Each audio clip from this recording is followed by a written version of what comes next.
So number 1, reference window. You guys know the reference window thing on IBIS Paint, right? You click here, and then you can see your reference. Great thing is you can add multiple images in the reference window. Again, remember to use images with clear shadows.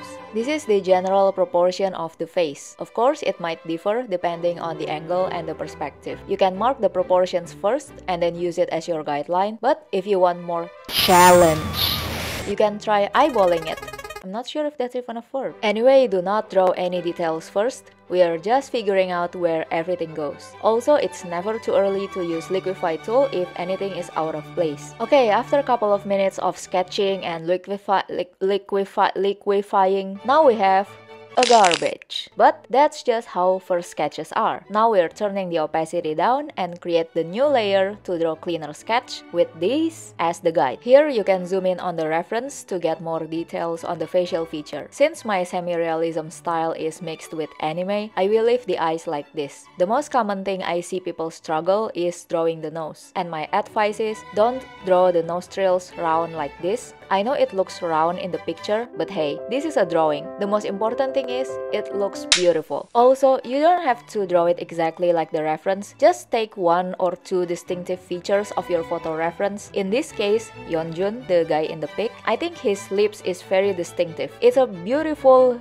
bee-stung lips. That sounds painful actually, but you get the idea. Anyway, yeah, don't be pressured to draw exactly like the picture because your hand is not a printer. For the hair, just draw the big shapes for now. What's that on his ear? Is that a ninja throwing star? Okay, I skipped the base color process because, come on, it's base color. It's boring. I always use multiply layer and dull colors first to shade the skin. You can use blue right on the skin like in the picture, but it will be harder to control the colors. So use dull colors first, and then later on we can add shades of blue without Yeonjun turning into an avatar. Apply soft shadows with airbrush. What it does is that it gives 3D look to your painting. After that comes the hard shadows. I'm using the lasso tool to map out where the hard shadows would be. Alright, this looks like ants walking up his face. Now use airbrush to color the selected area. The reason I use lasso tool is because it creates these sharp, clean-cut shadows and it does better job than a brush. Speaking of brushes, these are the brushes I'm using. This is for soft shadows, just a regular airbrush. This is for sketching, shading, painting, pretty much everything. And this one is for line art, but I don't use it so much. I can't see any details on his hair because it's really dark and there's really nothing I can do about it, but this is the hair coloring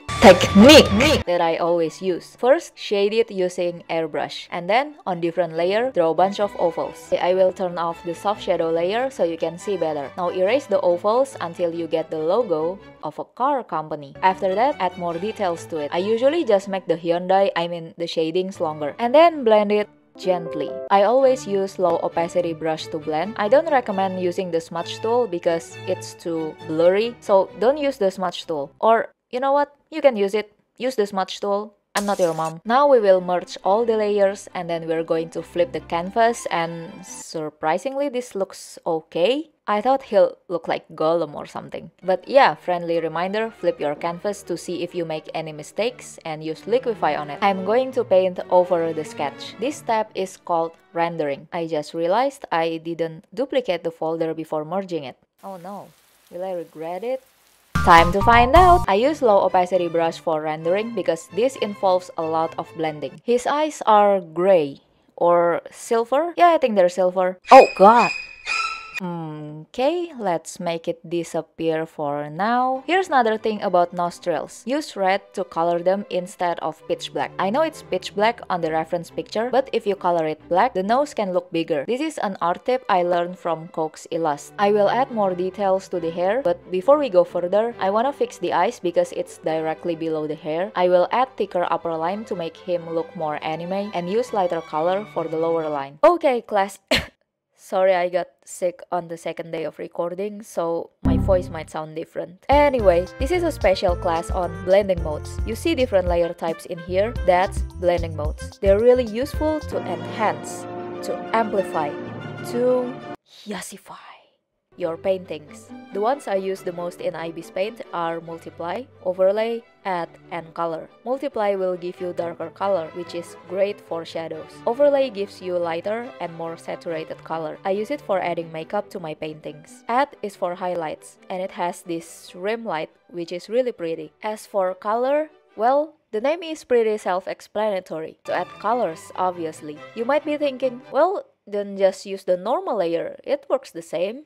Well, that's where you're wrong, Gary. Let's say you have a circle with shadows on it. A normal layer will cover up the shadow, while color will automatically get darker or lighter. It doesn't cover up the shadings, unlike normal layer.